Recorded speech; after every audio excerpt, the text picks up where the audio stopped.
Bonjour tout le monde, bienvenue sur ce nouveau webinaire. Donc ce nouveau webinaire il sera consacré à la présentation des dernières évolutions sur la plateforme Evolia et l'évolution de plusieurs configurations qui ont été réalisées ces derniers temps. Alors je suis désolé, j'ai ma caméra qui ne fonctionne pas aujourd'hui, donc ça sera sans caméra, mais vous avez quand même ma voix. On va attendre encore quelques minutes le temps que le maximum de personnes nous rejoignent.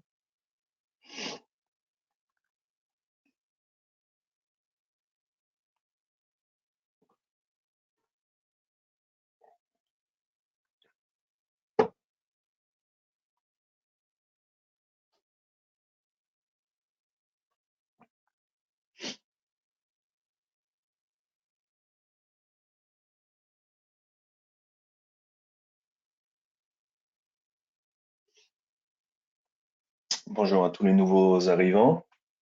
Bienvenue sur ce nouveau webinaire. On va attendre encore peut-être 1 ou 2 minutes le temps que tout le monde nous rejoigne pour cette session.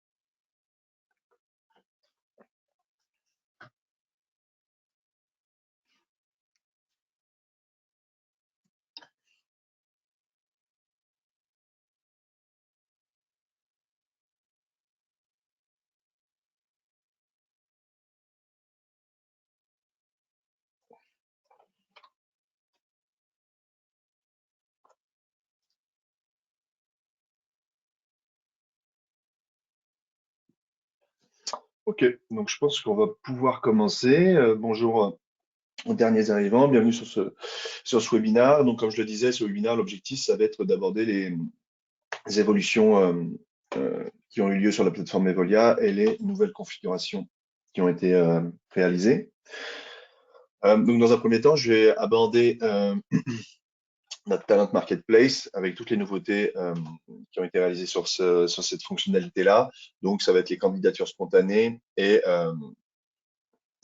l'ATS, donc le suivi des candidatures et le suivi des candidats. Je vais aussi vous parler des différentes configurations clients qui ont eu lieu, qui vont vous permettre d'utiliser ces nouvelles fonctionnalités-là. Et ensuite, je vais vous parler du MFA, qui est encore en version bêta. Ok, là, je vais vous présenter les dernières évolutions sur notre Talent Marketplace. Donc, comme vous le savez, on est très fiers d'avoir lancé, nous, notre plateforme de recrutement. Cette plateforme de recrutement, en fait, elle vous permet de publier des cartes de travail très facilement depuis votre horaire sur cette plateforme de recrutement qui aujourd'hui a plusieurs milliers d'utilisateurs, plusieurs milliers de candidats potentiels. Donc, si je peux vous donner quelques stats récentes, en fait, depuis le lancement, donc depuis le lancement plus ou moins officiel depuis septembre, en fait, on a plus de 800 visiteurs quotidiens. Et on a énormément de compagnies qui commencent déjà enfin, qui commencent, ça fait déjà un petit peu de temps, mais qui l'utilisent, qui recrutent déjà. Et donc, c'est un outil qui marche vraiment. Et on a plus de 200 candidatures à des postes par semaine. Donc, en fait, on avait fait un webinaire déjà sur cette plateforme de recrutement. Si vous êtes intéressé pour la voir, n'hésitez pas à me contacter par courriel et ça me fera plaisir de vous l'envoyer. Mais aujourd'hui, ce que je souhaitais vous présenter, c'est vraiment les deux nouvelles fonctionnalités qui sont présentes sur cette plateforme. La première, en fait, ça va être la candidature spontanée.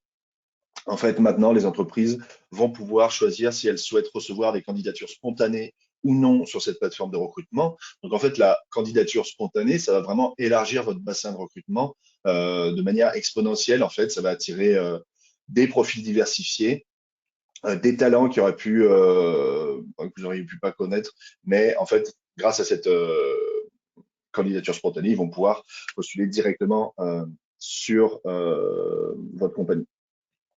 Donc, ça vous permet, ces candidatures spontanées, d'avoir une certaine réactivité par rapport aux besoins futurs. En fait, ça vous crée une banque de candidats potentiels pour de futurs postes. Je vais vous montrer comment consulter cette fameuse banque. Et ça, du coup, va vous permettre de réagir rapidement si vous avez des besoins de recrutement qui apparaissent. Et donc, ça va aussi réduire le temps nécessaire pour compléter tous ces postes vacants grâce à ces candidatures spontanées. Vous allez avoir aussi un engagement continu des candidats. En fait, ça va permettre aux candidats de montrer leur intérêt pour votre entreprise et même en l'absence d'offres spécifiques. Donc, ça va renforcer l'engagement et la relation que vous pouvez avoir avec votre marque employeur et que vous pouvez avoir avec des candidats potentiels. Et aussi, on a encore une nouvelle nouveauté, c'est une nouveauté, pardon. Et en fait, c'est qu'on va permettre la conversion rapide des candidats en employés. C'est quelque chose qui est apparu suite au lancement de l'ATS. En fait, ça veut dire que vous allez pouvoir consulter les candidatures, choisir d'embaucher ou non un candidat. Et une fois qu'il est embauché, vous allez pouvoir l'ajouter directement en tant qu'employé et aller l'assigner sur un quart de travail. Donc, je vais vous montrer à quoi ressemblent ces candidatures spontanées. Donc, par exemple, moi, j'ai toujours mon entreprise test. Donc, c'est l'hôpital Evolia qu'on voit ici. Et donc, moi, en tant que candidat, j'ai pu me rendre sur cette entreprise. Ça fait un moment que j'ai envie de postuler dans cet hôpital-là, mais il n'y a pas forcément d'offre pour le moment. Donc, je choisis de faire une candidature spontanée. Donc, cette candidature, je l'ai déjà faite. J'ai postulé aujourd'hui. Et vous voyez que cette entreprise-là a mis des informations sur son profil. Donc, en gros, ici, c'est l'endroit où on va pouvoir, en tant qu'entreprise, renseigner des informations sur comment, sur les valeurs de son entreprise, sur la description de poste, etc. Donc ici, on va avoir plein d'informations sur l'entreprise. Donc, en tant que candidat qui réalise une candidature spontanée, je vais quand même avoir beaucoup d'informations sur cette entreprise-là. Et toujours, ce qui est important, nous, sur notre plateforme de recrutement, c'est qu'on donne beaucoup de renseignements aussi sur le lieu de travail. C'est un des facteurs qui permet de bien cibler nos candidats. Donc voilà, en tant que candidat, j'ai postulé en candidature spontanée et quand je vais voir mes candidatures, j'ai la liste de mes candidatures. Bon, bah là, j'ai uniquement ma candidature spontanée. Donc voilà, ça va être la vue en tant que candidat. Et donc, si je me rends sur la plateforme, et ben en fait, je vois que on a déjà énormément de, de postes qui ont été publiés. Donc, les candidats peuvent accéder rapidement aux postes dans leur lieu, dans les lieux qui leur conviennent. Et donc, on voit que se mêlent les postes et les candidatures spontanées. Donc voilà, si je me promène sur la carte, en fait, je vais voir tous les différents postes qui ont été publiés et donc je retrouve ma candidature spontanée ici. Maintenant, comment ça se passe lorsque je souhaite apparaître en tant que candidature spontanée sur notre plateforme de recrutement? Ben, pareil, je vais pouvoir le paramétrer dans les paramètres. Donc, je me rends dans les paramètres de recrutement ici. Donc, vous saviez, je vous l'avais montré dans le précédent webinaire. En fait, c'est ici qu'on va pouvoir renseigner tous les paramètres de l'entreprise. Donc, je vais vous le remontrer rapidement. Ici, on va renseigner les informations sur le site web, sur l'industrie, dans laquelle on travaille. Donc, moi, ça va être soins de santé. Et ici, les descriptions à propos de mon entreprise. Donc, c'est vraiment là que ça va être important de bien définir qui on est, nos valeurs, quel type de candidat on souhaite recruter, etc. Ici, vous avez les paramètres de publication. Est-ce que vous souhaitez activer ou non la publication automatique sur la plateforme de recrutement? Donc, si vous ne souhaitez pas l'activer par défaut, vous pouvez désactiver ça ici. Ou alors, vous pouvez, sinon, ce qui est intéressant, c'est que vous pouvez ajouter un paramètre spécifique pour un type de poste, une division, une équipe ou une position. Vous pouvez choisir de publier automatiquement sur la plateforme de recrutement. Donc, ça veut dire que vous allez publier aussi bien un quart de travail en interne et un quart de travail directement sur la plateforme de recrutement. Et maintenant, on va passer sur les candidatures spontanées. Donc, c'est ça la dernière nouveauté de notre plateforme, c'est qu'en fait, on va pouvoir gérer pour quel lieu de notre entreprise on souhaite faire apparaître ou non la possibilité d'avoir une candidature spontanée.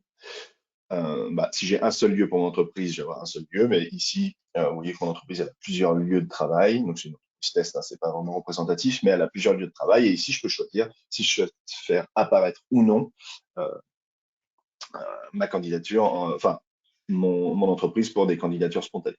Donc, si je souhaite la faire apparaître en candidature pour recevoir des candidatures spontanées, eh ben, je vais cliquer sur oui.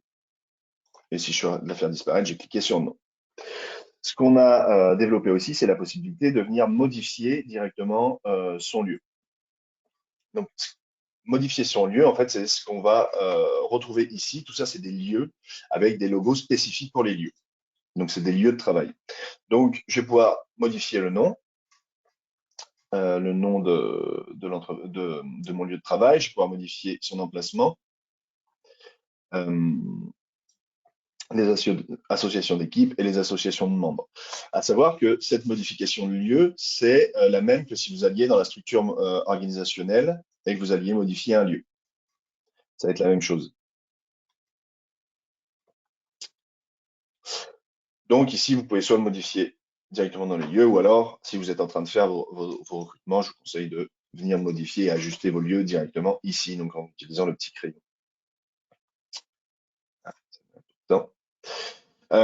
Et donc, j'ai la possibilité de gérer le rayon de mon poinçon. Ici, j'ai toujours les associations que j'avais fait préalablement dans ma structure organisationnelle. Et j'ai donc toutes mes équipes, tous mes membres qui sont liés à ce lieu. J'ai la possibilité aussi de définir un logo spécifique à cet emplacement. En fait, ici, vous voyez mon logo. Moi, c'était un logo par défaut. C'est le logo de mon entreprise qu'on a ici. C'était le logo par défaut qui était sur mon lieu. Mais si je souhaite avoir un logo par lieu différent, j'ai la possibilité d'utiliser cette fonctionnalité-là, donc définir un logo spécifique à cet emplacement. Ça veut dire que si je le modifie, ce lieu-là aura un nouveau logo. Et donc, vous pouvez choisir d'accepter les candidatures spontanées pour ce lieu en cliquant ici ou ici, ou alors vous avez le raccourci que je vous avais montré tout à l'heure. Ici, ça va être les paramètres avancés c'est les mêmes qu'on va retrouver lorsqu'on va créer un lieu. On va renseigner l'abréviation et le code d'intégration. Donc voilà, ici, ça me permet de choisir si je souhaite recevoir des candidatures spontanées ou non. Et si je souhaite voir à quoi ressemble ce lieu-là pour ma candidature spontanée, c'est très simple. J'ai cliqué sur voir la publication. Et sur voir la publication, en fait, je vais arriver sur la fameuse candidature spontanée et voir toutes les informations qui apparaissent pour ce lieu-là. Avec toutes les informations. Et moi, en tant que candidat, je peux venir postuler. Ça, c'est ce que j'avais fait tout à l'heure. Donc voilà pour les candidatures spontanées. Maintenant, tout à l'heure, je vous parlais de notre suivi des candidats. Et le suivi des candidats, on va pouvoir voir quels sont les candidats en candidature spontanée et quels sont les candidats qui ont postulé directement sur les cartes de travail. Donc ça va être mon dossier candidat. Sur le dossier candidat, en fait, ça regroupe tous les candidats qui ont candidaté sur les cartes de travail que j'ai publiées, ou alors maintenant, justement, on a les candidats qui ont candidaté sur les candidatures spontanées. Donc ici, j'ai mon listing des candidats, j'ai le nom, le courriel, le téléphone, la position souhaitée. Donc ici, ce candidat-là, c'est un candidat qui a postulé directement sur un quart de travail. C'est pour ça que la position est déjà renseignée. Le lieu de travail souhaité et le nombre de candidatures qu'il a réalisées. Et ici, c'est son statut et la date de sa dernière application. Pourquoi j'ai les candidats avec des informations débloquées ou non? Ça veut dire que ça, c'est déjà des candidats que j'ai débloqués dans le passé. Donc, une fois que je les ai débloqués, ils peuvent continuer à être postulés et je vais avoir à chaque fois le quart de travail sur lequel ils ont postulé. Ici, je vois que Neil Malavoie, il a fait une candidature spontanée il y a 1 heure. Et donc, je vais pouvoir aller voir toutes les informations sur cette candidature-là. Je vois qu'il a joint un CV, je vois sa distance par rapport au lieu de travail, et je vois une note. Donc, c'est là que les candidats vont pouvoir renseigner leur lettre de motivation, par exemple, ou leur texte de motivation. Ici, j'ai la possibilité de venir joindre. Donc, ici, j'ai le résumé des candidatures des candidats. J'ai la possibilité de le joindre soit par courriel, soit par téléphone. Donc ça, c'est les différentes informations de contact que j'ai débloquées sur ce candidat-là. Possibilité de joindre un fichier, joindre des notes, Donc, par exemple, il y a quelque temps, je dirais que c'était un bon candidat. Donc ça, c'est quelque chose qui va être très important pour les candidatures spontanées, par exemple. Vous allez pouvoir dire, bah, OK, ce candidat, je le garde en vue pour lorsque je vais débloquer un poste je sais pas, de caissier ou de commis, parce que c'est quelque chose qui est, c'est quelque chose c'est un candidat qui me paraît intéressant. Et ici, j'ai toutes ce qu'on appelle l'activité, donc c'est tout l'historique en fait du candidat et de la candidature pour ce poste-là. J'ai également la possibilité de gérer les différents statuts de mon embauche, on va dire, pour ce candidat-là. Donc, si je clique ici, bah, j'ai la possibilité. Donc là, moi, il est flagué comme nouveau. Mais tout au cours du process d'embauche, j'aurai la possibilité de venir mettre à jour ce statut-là. Et donc, ça va permettre d'avoir une information sur le suivi de ce candidat-là. Par exemple, j'ai prévu une entrevue avec ce candidat. Voilà. Hop, est-ce que c'est caché?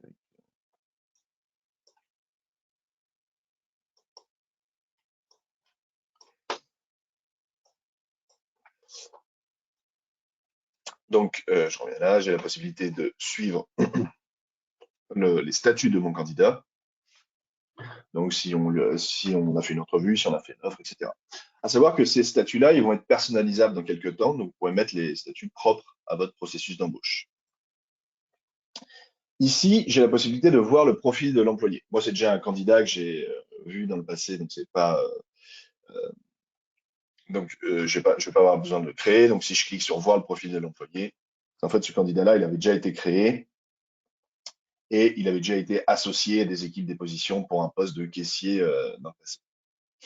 Mais vous allez voir, pour des nouveaux candidats, donc des candidats que j'ai débloqués, on va pouvoir le créer et l'assigner directement.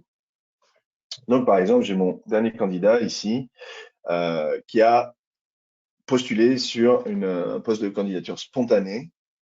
Et donc, j'ai la possibilité de voir la fiche complète. Donc, en fait, c'est ça que je vais débloquer qui va me permettre d'accéder à ces coordonnées et de pouvoir le contacter par la suite.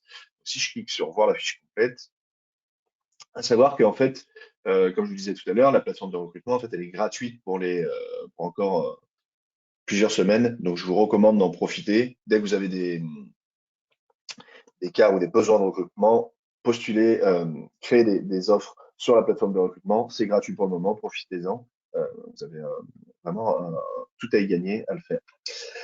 Et donc, je veux débloquer la fiche de mon candidat. Je vois qu'il a fait une candidature spontanée. Et en le débloquant, eh ben, j'ai le nom de mon candidat, ses coordonnées, et pour l'instant, j'ai juste une seule candidature. Et en fait, je me rends compte que ce candidat, il va être intéressant pour plusieurs types de positions. Et donc, c'est là que je vais pouvoir commencer à le classer et vraiment qui va être pertinent et conservé pour la suite. Donc ici, je vais choisir les positions pour lesquelles je souhaite euh, le conserver. Je vais dire que je vais le conserver comme caissier. Et ça veut dire que lorsque je reviendrai, j'aurai la possibilité de voir tous mes candidats qui ont postulé comme caissier. Ici, j'ai toujours la possibilité d'avoir le suivi. Et je vais toujours avoir la possibilité d'ajouter des notes et de suivre l'activité de ce candidat-là.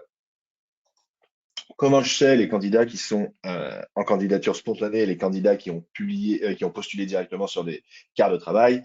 En fait, c'est très simple. Ici, vous allez le voir très facilement avec le fait qu'il n'ait pas de position encore déterminée. Ce qui est intéressant en fait, avec la candidature spontanée, c'est vraiment le recruteur qui va pouvoir assigner une position vraiment adaptée au profil du candidat. Donc voilà comment fonctionne ce dossier candidat. Ce que je voulais vous montrer aussi, c'était que je pouvais, vous voyez, j'ai Jean-Daniel Boutin qui avait postulé pour ce poste-là, et en fait, bah ok, c'est bon, maintenant il est embauché, je vais pouvoir l'assigner directement comme employé. Et ben, je vais pouvoir le créer directement à partir d'ici. Donc vous voyez, il y a déjà toutes les informations du candidat qui sont pré-remplies, donc son nom, son prénom, son courriel, son numéro de téléphone.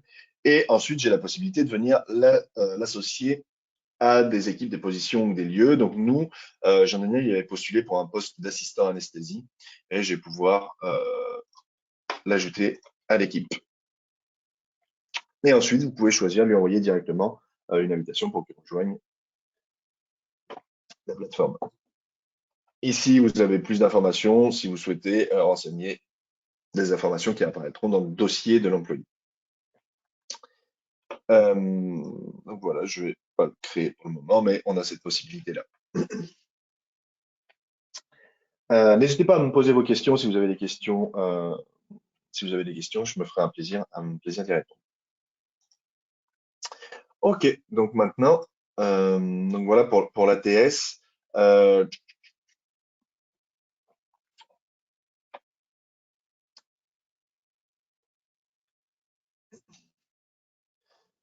Donc on a vu comment gérer ses employés ici, on a vu comment débloquer des employés, des candidats, des candidatures spontanées et comment leur assigner des positions.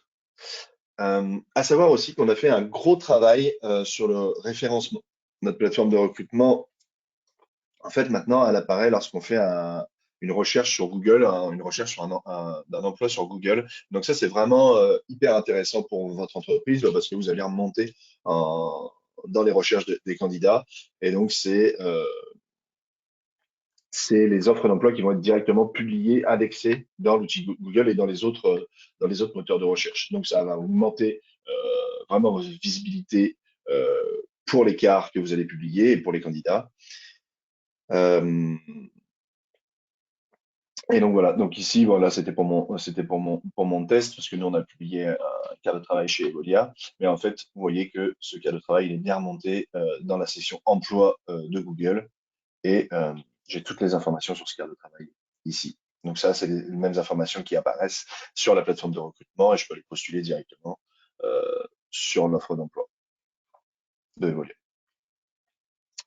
Donc ça, c'est vraiment intéressant pour votre entreprise. En fait, vous allez bénéficier de tout le travail marketing et en communication qu'on fait nous en amont pour faire apparaître le plus possible notre plateforme de recrutement dans les références du recrutement actuel. Ok, donc maintenant je vais vous montrer. Donc en fait, on avait fini sur tout ce qui concerne la plateforme de recrutement. Je vais vous montrer les autres nouvelles configurations qui peuvent vous intéresser. Donc la première, ça va concerner les filtres. En fait, on a la possibilité maintenant de filtrer et d'avoir les informations par division. Donc ici, on a la possibilité d'avoir les informations, d'ajouter des divisions dans le filtre et de sélectionner directement la division ou bien seulement des équipes de la division. Donc cette configuration, elle apparaît aussi dans la version mobile, donc ce qui permet oui, Stéphanie, vous aurez accès à l'enregistrement de la formation. Et vous aurez accès en fait sur notre site internet, dans l'onglet formation, vous avez accès à tous nos précédents webinaires et tous les futurs webinaires qui vont avoir lieu. Donc on a la possibilité de gérer les enregistrements, les divisions et les équipes dans les divisions. Et donc ça, c'est quelque chose qui apparaît dans la version mobile également. Alors, c'est quelque chose que vous avez dû voir aussi qui est franchement très pratique dans la gestion quotidienne de son horaire dans Evolia, en fait, c'est que les différents filtres, vous voyez, les différents filtres actifs, ils sont conservés sur la plupart, même sur la totalité des pages Evolia. Vous voyez, par exemple, mon filtre actif que j'avais créé pour mon horaire, ben, il va être aussi actif pour mon tableau de bord, mais il va être aussi actif pour mon dossier d'employé et pour mes feuilles de temps. En fait, c'est quelque chose que je vais pouvoir gérer et ça va m'éviter de revenir recréer mes filtres à chaque fois que je change de page. Donc, c'est vraiment quelque chose qui va être très pratique dans la gestion d'Evolia au quotidien. Et vous avez la possibilité aussi de réinitialiser les filtres très simplement ici. La plupart du temps, quand vous voyez pas de candidat, quand vous voyez pas de cas de travail, etc., concerné pas de candidat de vos employés, je vous conseille de bien vérifier si ça ne concerne pas vos filtres, parce que la plupart du temps, c'est ce cas de figure qui a lieu. Ok, on a une autre possibilité aussi, c'est une évolution sur les règles d'invitation. Vous savez, sur les règles d'invitation, on a la possibilité de créer des règles d'invitation et de gérer des phases dans nos règles d'invitation. Donc, pour créer les règles d'invitation, ça va être ici.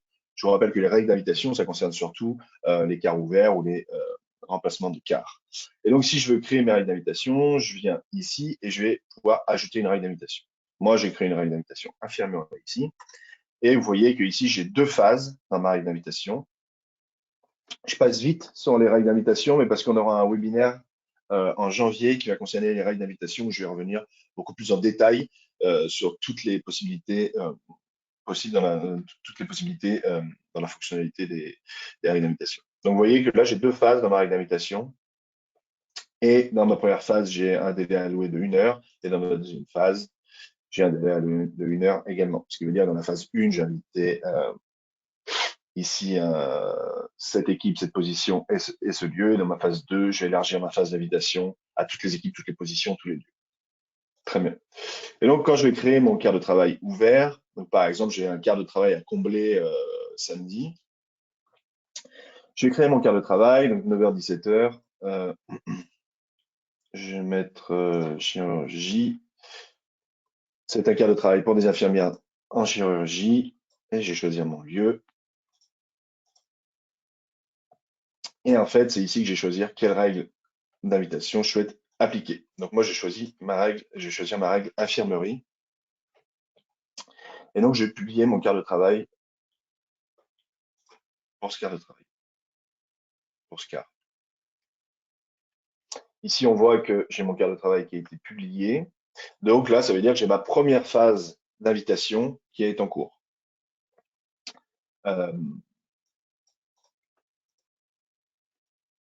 Donc dans ma première phase d'invitation, j'ai ces 19 employés qui ont été invités. Donc j'ai ces 19 employés qui ont été invités, j'ai la date d'invitation, quand est-ce qu'ils ont reçu l'invitation. Et en fait, si je souhaite déjà passer à la deuxième phase d'invitation, eh ben, j'ai la possibilité de devancer la prochaine invitation ici. Et en fait, ici, je vais passer directement à la phase 2. Et donc, à la phase 2, on voit que j'ai mes 19 employés initiaux, et le reste des employés qui ont été invités. Donc, j'ai mon groupe 1 et les autres invités par la suite lorsque j'ai forcé, en fait, la deuxième phase d'invitation. Ça, c'est important de le savoir et ça peut être très utile lorsque vous publiez des quarts ouverts. Aussi, quelque chose que vous avez dû voir si vous avez créé des congés, des primes, etc., c'est que vous avez la possibilité ici, par exemple, quand vous allez créer un congé, je vais prendre un congé déjà créé. Donc, vous avez la partie où vous allez créer votre congé. Et vous avez aussi une nouvelle configuration ici, c'est l'intégration. Donc cette intégration, ça permet désormais de configurer vos paramètres de base d'un congé avec les informations qui sont requis pour le lier à votre intégration. Donc avec les systèmes employeurs D, Netris, Folks ou les autres intégrations disponibles. En fait, ici, vous allez avoir le code d'intégration. Donc le code d'intégration, c'est le code qui est utilisé pour transférer le congé à la paye, par exemple. Ici, vous voyez, vous avez le code d'intégration et le code de gain. Généralement, c'est le même, c'est très souvent le même. Et ici, vous avez la possibilité de sélectionner dans quelle unité vous souhaitez exporter ce congé. En fait, vous savez, vous avez la possibilité de calculer le congé, l'unité dans Evolia dans une certaine unité, par exemple en jour, mais choisir de l'exporter dans une autre unité vers votre intégration. Par exemple, dans Employeur D, les congés sont rarement, jamais en jour, par exemple. Donc, vous pouvez les choisir de les calculer en jours dans Evolia, mais de les envoyer en heures dans Employeur D. Et donc, ici, vous avez aussi la possibilité de renseigner la durée de la journée de travail. Pour cette partie-là, je vous conseille de vous rapprocher de vous renseigner auprès de votre Customer Success Manager. Il sera un plaisir de vous présenter cette nouvelle fonctionnalité et de vous accompagner pour les premières configurations. OK, donc on a cette partie-là. Aussi, vous avez dû voir que lorsqu'on on a créé votre compte, si vous êtes des nouveaux utilisateurs, lorsqu'on a créé votre compte, on avait ce qu'on appelle une checklist d'accompagnement. Je vais vous montrer à quoi elle ressemble et en fait, c'est vraiment intéressant pour les nouveaux utilisateurs. Ça vous permet de faire les. En fait, on va vous accompagner dans vos premiers pas sur la plateforme. Donc, cette checklist, pour le moment, elle est disponible que pour les administrateurs, mais peut-être qu'à terme, elle sera disponible pour d'autres rôles. Donc, en fait, cette checklist, ça va me permettre de configurer, de faire les premières configurations de base, de comprendre comment marche la plupart des configurations de base qui vont servir au quotidien dans Evolia. Donc, comment configurer une position, comment ajouter des employés, comment compléter mon profil d'entreprise, comment réactiver ma page de recrutement, etc. Donc, par exemple, si moi je veux configurer une position, je vais configurer ma première position. Eh bien, en fait, ici, lorsque je vais cliquer sur configurer vos positions, ce qui est vraiment pratique pour nos nouveaux utilisateurs, nos nouvelles entreprises, c'est que lorsque j'ai créé mon compte Evolia, j'ai renseigné mon industrie. Donc, moi, j'ai une manufacture. Mais en fait, une manufacture, ici, nous, on vous propose par défaut tous les types de positions qui sont vraiment spécifiques à l'industrie que j'ai renseigné préalablement. Et donc, moi, je vais mettre, par exemple, je vais avoir un opérateur de machinerie. Je vais pouvoir venir choisir la couleur de sa position et peut-être apporter une modification sur le nom. Et aussi, j'ai la possibilité d'ajouter une description de poste. Les descriptions de poste, elles sont vraiment intéressantes lorsque vous allez, par exemple, donc c'est vraiment lié à la plateforme de recrutement. Ces descriptions de poste, elles sont vraiment liées lorsque vous allez faire des publications de cartes de travail sur la plateforme de recrutement. Et ben, ça va permettre aux candidats d'avoir des informations également sur ce poste, sur cette position-là. Je peux ajouter une position manuellement.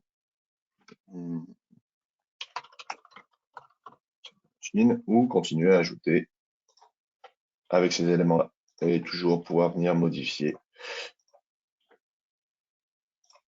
Et donc, si je sauvegarde, j'ai complété mon étape de configurer les positions. Et en fait, si je me rends dans mes paramètres, dans ma structure organisationnelle, et ben, je vais voir que mes positions ont été créées directement.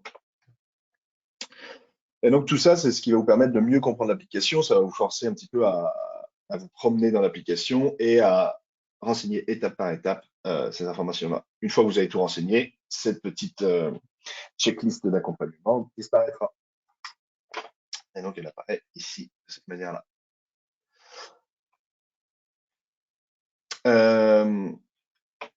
Une nouvelle chose pardon, qui va apparaître également. Pour l'instant, c'est testé en version bêta avec des entreprises, mais c'est qu'on a lancé le MFA. Donc, le MFA, c'est quoi? C'est le Multi-Factor Authentication, authentification à multifacteur. Et en fait, c'est quelque chose qui va permettre de renforcer la sécurité de vos données et de l'accès à votre plateforme Evolia. Et en gros, ça va permettre, lors de la connexion, de se connecter avec deux méthodes d'authentification, pardon. Donc, en fait, vous aurez la possibilité de renseigner vos préférences, vous aurez la possibilité de configurer votre MFA selon l'une des deux méthodes d'authentification. Donc, soit ce qui est disponible, c'est soit par courriel ou par SMS. Et donc, ça va être très facilement configurable et compréhensible pour vos employés qui vont leur permettre d'accéder de cette manière-là à la plateforme. Pareil pour cette évolution-là. Donc, comme je vous disais, c'est en version bêta. C'est pas encore disponible pour tous nos clients, mais si c'est quelque chose qui vous intéresse, si vous souhaitez renforcer la sécurité de votre plateforme, n'hésitez pas à en faire part à votre CSM et on se fera un plaisir de venir vous présenter cet outil-là et de le mettre en place pour votre entreprise.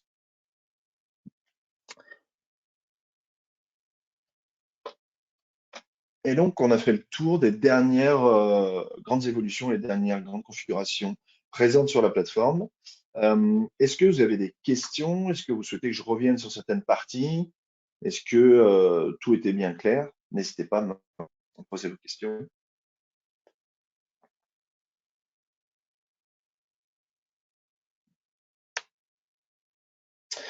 Merci Stéphanie pour la question. Donc, qu'est-ce que MFA? Et en fait, c'est le multifacteur authentification.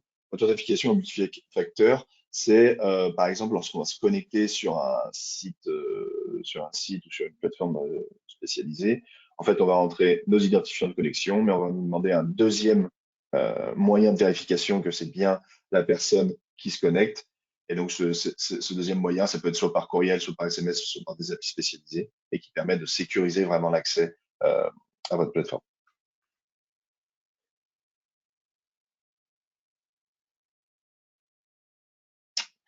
Alors, est-ce que vous aviez d'autres questions?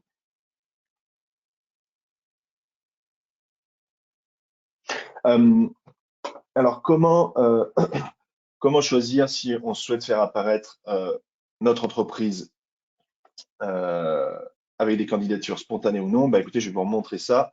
En fait, on vient ici dans nos paramètres de recrutement et on vient choisir pour quel lieu on souhaite faire apparaître la candidature spontanée ou non. Si je ne souhaite pas avoir de candidature spontanée, je décoche tout. Si je souhaite en avoir seulement pour certains lieux, je viens sélectionner différents lieux. Et comme je vous disais, on a la possibilité de voir en cliquant ici quels lieux sont concernés par cette candidature spontanée. Et donc, pour compléter ça, comme je vous disais tout à l'heure, dans ma partie candidat, dans mon listing des candidats, c'est ici que je vais voir quels candidats sont des candidats à candidature spontanée. Avant de les débloquer, pardon, c'est ici je vais pouvoir voir qu'ils n'ont pas associé à des positions et qu'on n'a pas encore débloqué les différents courriels, etc. Est-ce que vous aviez d'autres questions?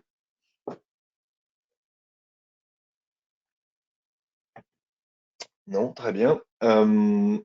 Écoutez, comme je vous le disais tout à l'heure, la totalité de ces webinaires sont à retrouver sur notre site web. Je vais vous montrer comment les retrouver. Donc, vous pouvez vous rendre sur notre site et vous avez la possibilité de retrouver ici dans fonctionnalités les formations futures et les formations passées. Donc là, on a nos prochains webinaires. Donc, comme je vous disais, le prochain webinaire, c'est sur les règles d'invitation. Je vous conseille d'y participer. C'est vraiment intéressant et c'est vraiment un outil très puissant quand il est bien utilisé. Et ici, on a tous les anciens webinaires. Donc, on en a fait un sur le survol de la plateforme. Donc, c'est comprendre le fonctionnement global de la plateforme, la configuration des fonctionnalités et les premiers pas sur Evolia. Donc voilà, donc c'est dans la partie formation de notre site web pour vous inscrire pour voir nos anciens webinaires. Eh bien, écoutez, je vous remercie de votre participation. Je vois pas d'autres questions pour le moment. Merci à tous et puis je vous dis à bientôt. Au revoir.